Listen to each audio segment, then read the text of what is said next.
Welcome to the Private Practice Startup Podcast, where we help mental health professionals grow their dream practices and live a life they love. We chat with successful private practitioners, business coaches, and marketing experts, bringing you tons of practice building tips. We invite you to take advantage of our private practice paperwork and our signature marketing e-course. And we have a gift for you. This is the exact methodology we use to create our six-figure private pay practices and have helped many other therapists do the same. Go to privatepracticestartup.com and on the homepage, click the button to download a free copy of your dream private practice playbook. Now on to today's episode. Hey everybody, welcome back to another episode of the Private Practice Startup Podcast. I know I always say I'm excited you guys are here, and I'm excited about our podcast. Honestly, sometimes it's really just a selfish reason because we get to have these amazing guests talking about these amazing conversations that really just light us up. And I hope that they are lighting you up. And honestly, the recordings that we've all done today have been very exciting. So Kate and I, before we dive into today's topic, we talked about the importance of getting reviews on our last podcast. So if you're thinking about, but I'm a therapist, we can't have reviews, then you definitely need to listen to this podcast, why reviews are important. And we actually debunk the myth of that therapists can't have reviews. So check that out. And today we're talking about how to avoid entrepreneurial poverty. Are you thinking like, as a therapist, this is such a conversation I need to be hearing? Yes, it is for you. And if you're a therapist who's overcome a lot, I know that I had to overcome a lot. Like my own personal opinion is that people have like this one big nemesis that they fight in their life, right? Whether it's relationships or their health or money. I've had to do so much money work for myself to be where I'm at today in business, and still today continuing to grow. So I'm excited that we're talking about this topic, and I'm sure that it is helpful for you. And I'm also going to encourage you, therapists, if you feel that this topic would help your colleague, a friend, please share it with them. Racheal Cook is on a mission to end entrepreneurial poverty of time, energy, and money for women business owners. She's an MBA-trained business growth strategist, founder of the CEO Collective, the host of Promote Yourself to CEO podcast, and she's a best-selling author. Over the last 16 years, she's helped thousands of female entrepreneurs design predictability, profitable businesses without the hustle and burnout that doing #all the things inevitably accomplishes.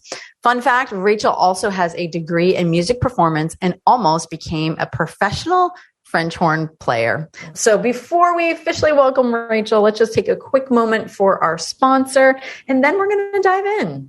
Feeling anxious heading into tax season? You are not alone. That's why therapists turn to Herd.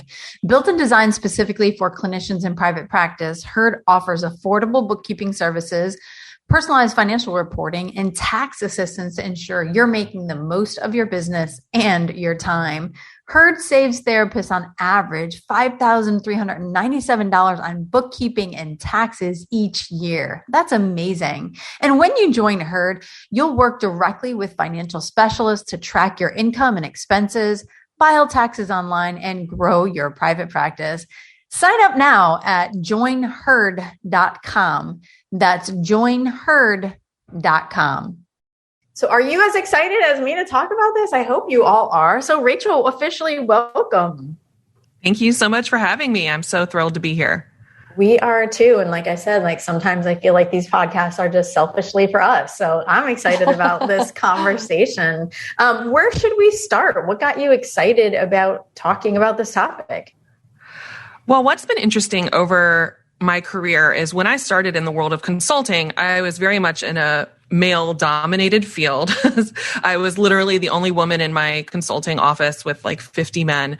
And when I decided to start my own business, I realized very quickly that there were still some massive differences between the way men and women approach their business. And what I specifically had happened to me was about 6 months after I started my business, I got pregnant with twins. And so instantly, I had to rework the way I was going to approach my entire business. And I was going to all of these men to ask for feedback and for insight, how do I structure this business to support me now that I'm about to have these babies? And almost all of the advice that I was getting was not going to work. It just wasn't applicable for me. And as I started talking to more and more women, I discovered that there are so many women entrepreneurs who are not being served very well by the traditional business advice out there, because that business advice is coming from, honestly, a very privileged position of you're growing your business while someone else is taking care of your home and raising your kids, and you have another income, you have great health, you have tons of energy, you have all of the things working in a specific way. But what if you don't have those things working in the way that you would hope that they would be? So I kept running into this with so many women that I support in their business. They would be getting all of this advice that worked great if they were a 20-something guy who had no college debt, who had no dependents, who had no big things hanging over their head, and they could work 80 hours a week. But that's not realistic for a lot of women. A lot of the women that I work with, and we're seeing this now more than ever, the average age of a woman starting a business is 44. Which means we're at a very different stage of life than what we might think of as an entrepreneur or startup. If you think of entrepreneurs and startups, we tend to think of young people, in their 20s. But if you are in your 40s, there's so much more on your plate. And we have to consider all of those things when we're creating our business and designing our business so that it actually works for us and not just financially works for us. That's a huge component of it. But we're at this stage of life where we don't want to work 80 hours a week just for the money. We also want to have our health be good. We want to have time with our family. We want to have more freedom and flexibility. Many of us didn't start a business just so that we could, give up a 9-to-5 to work 24/7. We want the business to create a whole different lifestyle for us. And unfortunately for most women, about 80% of women entrepreneurs are not making more than $50,000 a year. So we're seeing that for a lot of women who are starting businesses, they start businesses for the freedom and flexibility, but they end up adopting business attitudes, business ideas, business strategies that really only work if you are willing to put in 80, 100 hours a week. There's no consideration of the time or the energy in order to make the money that you really want. And I know you're speaking a lot to women, and in the mental health arena, women are predominant in private practice, but there's also a lot of men who work in private practice, and some of them have families. Some of them are fathers who very much want to be present and involved. So as we're going and talking about the podcast here, I think it's so helpful, regardless, of who we're speaking to really look at the amount of work that you have on your plate and structuring your business in a way that allows you to have the freedom and flexibility that you desired. And it's why you got into private practice in the first place, being able to really live that dream lifestyle, whether it's travel, whether it's spending time with family, whether it's being able to have multiple businesses or, work part-time, but make a full-time income, so I'm really excited to hear more about what you have to talk about here today, Racheal.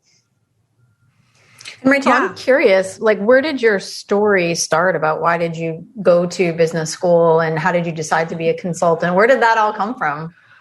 Well, like many MBAs, I started with a French horn performance degree. So I was very involved in music as a kid. I mean, I started playing piano when I was 4 and I played French horn since I was 10. And I thought going into college, I got all these scholarships and I was like, well, I'll go after playing French horn professionally. I love music. My husband and I met our first day of college, both in the orchestra. So that has always been a huge part of my life. But what I found pretty quickly is I am a very diligent, consistent, hard worker. I am not the most talented French horn player out there. Also, I realized very early that there were people who were a lot more talented than me. And I was like high school level good, but not necessarily professional level good. So I accidentally started a business because of my music background. If you're in the music performance space, if you are actually going after a degree, you have to perform a solo concert, both your junior and your senior year. And it's a pretty big deal. We're talking like you're filling an auditorium with a couple hundred people. Your family comes in. It's a huge deal. So no pressure. No pressure at all. By the way, it also teaches you as an entrepreneur how to just show up and keep going. And even if you make a mistake, you just get over it and don't stop. Yes.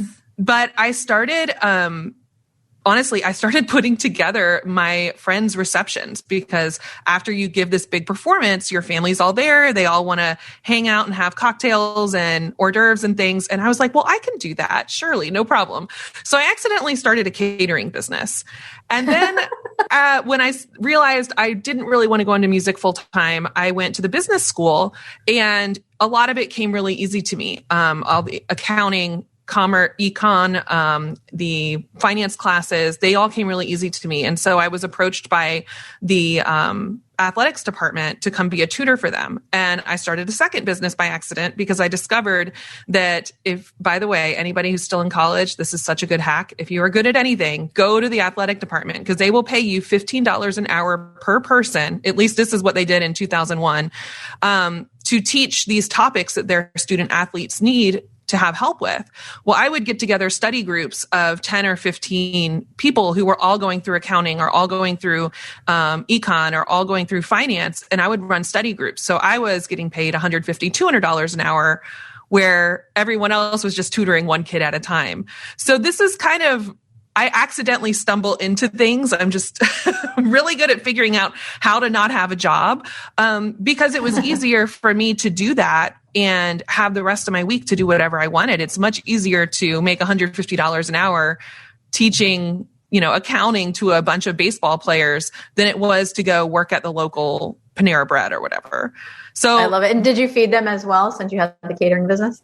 No, because can you imagine how much food those guys would need? But it was just kind of these accidental things I kept running into. And when I finished my MBA, I was recruited straight into consulting, which is what happens to a lot of people coming out of your MBA. You get straight into finance or consulting. So I ended up in consulting, and it didn't take me very long to realize this is not the path for me. I didn't really fit in with the kind of frat energy in most consulting offices. I also started running into my own mental health challenges. I struggled with extreme anxiety and started having panic attacks pretty regularly. And I realized that I could do all of the things myself, but I needed to remove myself from the environment in order to truly prioritize my health. So I took all the skills I learned and ended up actually starting with yoga teachers, because as I was recovering from burnout and anxiety and adrenal fatigue, my yoga teacher said, "Hey, I know you don't want to go back to corporate consulting, but do you think you could help me with my studio?" So I ended up literally running a studio. It used to be around the corner from me. And word got out, and I started helping yoga teachers, holistic healthcare providers, life coaches. And now it's expanded to coaches, consultants, creative entrepreneurs, course creators, anybody in a service-based business who's wanting to create a more sustainable business that they don't have to work 24/7 for. Got it. I love listening to the story of your journey, and I know that you're excited about it, and I just love this topic. So before we dive into how we break the cycle, let's just take a quick moment for our sponsor. Insurance billing can be frustrating and difficult to master, especially when you would rather be spending time with your clients or building your private practice. Practice Solutions is a full-service billing company that specializes in the mental health industry. Whether you're a solo practitioner just starting your practice or a large group practice, hiring Practice Solutions to take care of your insurance billing can yield more time that you get to reinvest in your business. Practice Solutions can not only give you back your time, but can also give you peace of mind on revenue streams with consistent and communicative billing practices. They've helped clients reclaim thousands of dollars in unpaid claims. According to a current client, Practice Solutions has been amazing for my practice, its growth, and my peace of mind when it comes to billing. If you're looking to add a friendly and reliable billing expert to your team, reach out to Practice Solutions by filling out a contact form at www.practicesol, that's practicesol.com/startupnation, or calling 734-437-9432 extension 709 to learn more.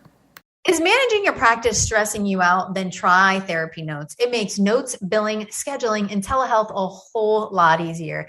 Check it out and you will quickly see why Therapy Notes is the highest rated EHR on trustpilot.com. With over 1,200 verified customer reviews and an average customer rating of 4.9 out of 5 stars, you'll notice the difference from the first day you sign up for their free trial. They offer live phone support 7 days a week. So when you have questions, you can quickly reach someone who can help, and you're never wasting your time looking for answers. If you're coming from another EHR, they make that transition really easy. Therapy Notes will import your client's demographic data free of charge during your trial, so you can get going right away. Use the promo code PPS, as in Private Practice Startup, that's PPS, to get 2 free months to try out Therapy Notes for free with no strings attached. And remember, telehealth is included with every subscription, absolutely free. Make 2022 the best year yet with Therapy Notes. So Racheal, share with us a little bit about, obviously I love like how, and one thing that kind of comes to my mind is as you share your stories, is I always look back on all the experiences I had and say, wow, this has allowed me to be here today. And this skill is just, it continues on through, especially in business. So where did you, I know you shared kind of 2 places, but where did you start? You saw it for yourself first, but then where did you start seeing this entrepreneurial poverty that needs to be broken for other entrepreneurs? And how do you go about doing that? What I started seeing with a lot of my clients, and I think a lot of therapists fall into this trap as well. They start their business and they feel like their first priority is to fill every hour of their calendar with clients. And unfortunately, as a business owner, if you fill every hour of your calendar with clients, you're missing out on like 80% of the other things that need to happen in order to have a sustainable business. And so I was creating this new way of approaching their week. And we called this a model calendar. So a model calendar is where you structure out the key things you need to focus on in your business in order to make sure that they're not ignored. If you find yourself where you have very full client calendars for a period of time, but then those clients wrap up and they no longer are coming to see you, and you have huge gaping holes in your calendar, well, chances are you haven't done any marketing in order to make sure there's the next round of clients ready to see you. You don't have any systems or processes in place to make sure that you're consistently keeping that calendar full. So we found out that, according to the State of the Business Owner report that came out a few years ago by eMyth, they say that the businesses that are geared towards growth dedicate at least 2 days a week towards marketing and sales activities. And some people listening to this might be thinking, 2 days a week, that is a lot of time to be putting towards marketing and sales. Well, when you restructure your time this way, you find that you actually end up needing to serve less clients. And if you adjust your price points accordingly, as if you're working with clients maybe only 3 or 2 days a week, you end up with fewer clients at a higher price point, which is actually a lot more energetically manageable for you. Because if anybody has ever felt the burnout of just taking on so many people's stuff, and I know I feel that as a coach consultant, I'm sure therapists feel that too, there's a limit to how much energy of other people we can take on. So when you're able to reduce your overall client load, but maintain your income level by focusing in this slightly different way, a lot of things start to shift. One, you end up with a full calendar more consistently because you're regularly, at least every week, going out there and doing marketing and sales activities. But 2, you're actually creating a little bit more of a demand for your services. I think something that a lot of people tend to do is they feel like we need to be available all the time, like from the time we say our office is open till the time it's closed, to our clients. But I actually disagree. I think when you're setting up your calendar for the week, you need to decide exactly how you're going to run those sessions. So when I work with people one-on-one, my calendar is so specific. On Tuesdays, the first session is at 9, the next session's at 10:30, the next session's at 12, the next session is at 1:30. And when people come to work with me, they get slotted in there. And that is their time until we're done with our program working together. And that suddenly changes the whole game because you are in control of your calendar. You're more able to get your clients to commit. So if my clients know that there's no other 9 o'clock time coming up until the next client is available, They are sitting there on that wait list, paid to get into that spot as soon as it's available. And that's a game changer when you start to adjust the way that you run your week. Interesting. I love hearing what you're saying. And a thought came to my mind. I was listening to a podcast recently, and as you work yourself out of your business, this gentleman was talking about, like, he grew up as a blue collar worker, a general contractor, et cetera. And, now he owns how many companies and 700 employees and stuff like that. And he said, I feel like a real asshole when I tell people, like, that's not my job. But he's like, I have to do that to be like, that's because we need, as entrepreneurs, we need to stay so laser focused. And sometimes in the therapy world, when we're saying to a client, like, oh, they want 8 p.m., but you've decided you're not working at 8 p.m. and saying, like, I don't work then, like, all the anxiety that comes up, like, oh my God, my business is going to fail. People are not going to want to, come see me. Or if you had previously offered weekend slots and now you don't want to work the weekends anymore, or you think that, you only serve kids and the only time is after school and on weekends, and then saying no to that, and all the anxieties that kind of come up doing that. But you're saying, like, no, this is what it's slotted for. This is where it is. You really have to create that schedule, and inadvertently it creates the perception of demand, right? And being able to charge more of a premium price at a higher level. But ultimately, and Kate and I talk about this all the time, because we did all the things, like you said, Racheal, wrong, right? We definitely allowed our business to run us, and we were exhausted and burnt out for sure. But in that process is when you can be in that place, is that there's a synergy that happens when you're working with the right clients, when you're in alignment to what you're doing, when you're valuing yourself. There's just a beautiful synergy that happens for you, for your business, even your clients. So it's amazing. Exactly. And this is why I call it, avoiding entrepreneurial poverty of not just money, but time and energy, because you can be making great money, but feel like you are constantly hustling, right?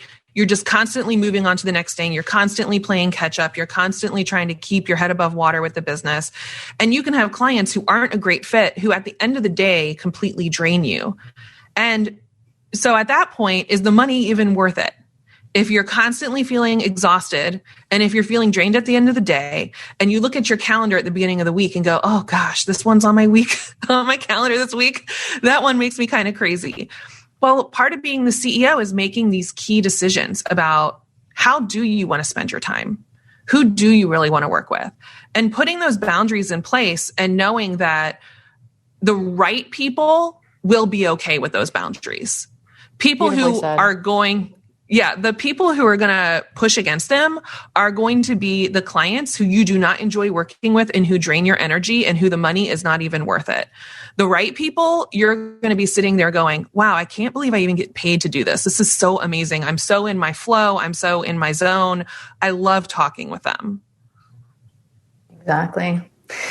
It's just an exciting conversation. So what are some of as we move more into becoming the CEO of our business, it's a lot of freaking personal work, not going to lie. But what are some of the things that you help the people that you work with really look at? Or what are some, like, the common limiting beliefs that we have to break down? Yeah, I think one of the biggest things I've come up against is from the time we are in school, we are all trained to be employees. And therapists, you are like me, you have a lot of schooling behind you, under your belt. And I talk to so many women who have like degrees upon degrees, so educated, and we are very well trained to work for other people. Learning how to be a CEO is different, and there's not really a school for that. So we have to learn these skills that are very different from the ones that got us A's in school, and are very different from the ones that make us a great employee. We have to learn skills that are going to be very uncomfortable for many of us. Skills like accepting rejection, skills like putting yourself out there and being very visible, skills like learning how to talk about money with potential clients. And these are the things that I know a lot of people, especially in the healing and helping space, a lot of people get very scared to do because they're like, well, I didn't get in this for the money. But at the end of the day, like, there's there's a limit to how much you can say that to yourself before you're like, okay, I'd really like to start putting aside money for retirement. We have to be thinking a little bit about the money, and we have to be willing to ask for what we need in order to get where we want to go. So one of the first things that I start doing with my clients, and this kind of goes along with the weekly planning, is I teach them how to do what I call a CEO date. And a CEO date is literally a meeting with you and the CEO of your practice. Even if you are a one-person show, you need to sit down once a week and have a meeting with the CEO. And that date, that meeting in your calendar, it's one that you always have. You do not let people schedule over it. This is a great practice in setting boundaries and protecting your time. Find an hour in your week where you're going to sit down and do this. For me, this is Mondays at 9 a.m. I sit down and have my CEO date. Now, every one of my team knows they can't schedule anything on that time. My family knows they can't schedule anything on that time. My clients know they can't schedule anything in that time. This is a great practice if you're not used to fully controlling your time or your calendar. It's just starting with that 1 hour a week. During that date, I'm looking through all the things that I need to be thinking about as a CEO of my business. So my goal as a CEO is to think about, one, where's the business going? Like, what is the big picture vision for the business? What are the key goals I'm working towards right now? And am I actually checking in on those goals? Often I find a lot of entrepreneurs get so head down in the weeds that they forget to look up and say, okay, here's where I've been and here's where I'm going. And if you're not tracking your progress, then your goals are really just, something you wrote down on a Post-it note and stuck somewhere. It's not actually a plan you're working towards. So every week you want to be looking at your goals, especially we're going into a new year now. Like, what is your goal for this year? What's the progress you've made? And what are the next action steps you need to take in order to get closer to it? And then once you have those goals mapped out, and you know what action steps you need to take, making sure you're plugging them into your calendar so that you do those things. Often I find we get so bogged down in the busy work and the day-to-day and the client work that we forget this goal we had. It might be, I really want to write a book. Or I was thinking about creating a signature talk that I'm going to take out there to get in front of more people. And we never make time to sit down and do it. And it all starts with that CEO date and managing our calendar fierce boundaries in that calendar. As you're talking about this, it reminds me, Kate and I in creating the private practice, and we used to do this for many years. We would be like, oh my God, we said that we're going to do X, right? And be like, oh gosh. And then it's like clear everything off the schedule and then work really hard for that. But what we do now is talk about the dates that we want to do it, plug the date in, and then we have it ever present on our meeting agenda of when that's happening. So we can create better planning. And I'll tell you, that was like a game changer for this business, because we would be hustling and trying to throw things together, and it was just exhausting. But now also we have a team that takes care of a lot of that stuff as well. So we just communicate to the team, they get it done. And it's amazing. Yeah, it's a total game changer when you start to really own your time and not just let it be at the beck and call of everyone else. And aside from client work and busy work, inbox, throwing a million to-dos on your list, if you can learn to control your calendar, you will be light years ahead in terms of really showing up like the CEO of your business. Nice. What else do we want to cover in this topic today that's really important? I think one thing that you just brought up, which was now you have team. And this is something I know a lot of people are very hesitant to do. But we need people in our corner who've got our back. And the honest truth is most CEOs and entrepreneurs are good at just a couple things, and we're kind of okay at the rest, right? Like, I'm just dangerous enough on my website, but I really shouldn't be on that thing because I'm going to break it. So we need to start thinking early on about getting support, especially if you're thinking to yourself, well, I don't know how I'm going to stay, like, I spend an hour every day in my inbox and I'm swamped with client work. Like, how am I going to free up any time? You're going to free up time by hiring somebody to help get you organized. And you'd be amazed how many amazing people are out there who want to be an administrative assistant, who want to be an executive assistant, who want to handle your inbox or be the person who's like the gatekeeper of your calendar. Those people are invaluable, and they make it so much easier for you to free up your time for this higher level work that really is what's going to grow your business. And I think that's one area, your business team, your business success team. The other thing I think is really important that we don't talk about enough is your home success team. I think especially for women, for working parents, especially with the last, 20 months that we've all had, we need help at home more than ever before. And this could be having a housekeeper once or twice a month. This could be hiring a regular babysitter just so you can get out of the house and do something. Doing all these things at home on top of running a business, the honest truth is that is taking up energy. It is taking up mental bandwidth that otherwise could be spent on things that are more important. Your family, your own personal well-being, your own personal health, and your business. And if you don't have that mental white space, then it's really hard to come up with the things that are going to move you forward in your business. So that's a huge thing I'm always recommending is don't just think about your business success team. Yes, get an assistant. Yes, have people pull some of the busy work off your plate, but think about the busy work at home because that mental clutter is also slowing you down. One of the things that Katie and I were talking about before we hit the record button was earlier in the year, we claimed that we were going to be outsourcing queens, and not only in our business, but also in our personal lives. And it's a game changer to be able to systemize and outsource as much as possible. Racheal, I love all of the aspects that you're talking about in terms of how to break this cycle of entrepreneurial poverty. I think it's a concept that a lot of people don't consciously think about. And I hope that it's been a thought-provoking conversation. Ultimately, what do you want Startup Nation to take away from your message today? I think the biggest thing that will be helpful for everyone to remember is you have to run your week or your week will run you. Mm-hmm. If you are not actively managing the way you're showing up and how you're spending your time and your energy and all the resources that you have at your disposal, if you are not being proactive with that, then it is going to be very difficult to achieve long-term sustainable business growth.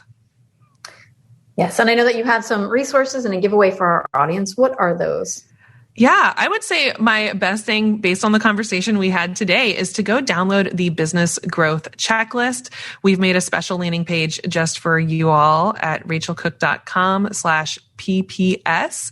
And the checklist is there to really help you figure out what you should be focusing on in order to, again, prioritize that time, energy, and resources so that you can get the return of money that you're looking for.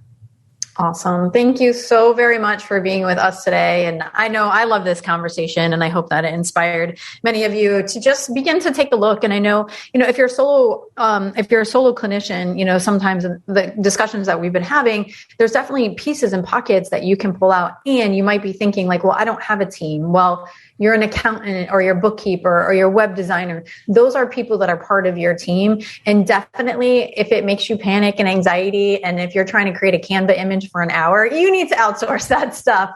Nope. If you're playing on Canva, get out of there. Yeah, that was definitely me trying to create images. And I'm like, I can't. Kate? Well, we hope that you enjoyed this episode. And of course, we always want to encourage you to subscribe, rate, and review the show. And we love creating content that really meets your needs along the private practice continuum. So definitely reach out to us. Let us know if there's a topic that you haven't heard yet in our almost 300 episodes, or perhaps you want to be a guest. And we'd love to talk about that as a possibility. So thank you, Racheal, for being here and having this interesting conversation with us. And we will look forward to seeing you all on the next episode. In the meantime, stay inspired. Take care, everybody. Thanks for joining us on The Private Practice Startup. Visit theprivatepracticestartup.com for awesome resources, free trainings, attorney-approved private practice paperwork, and so much more.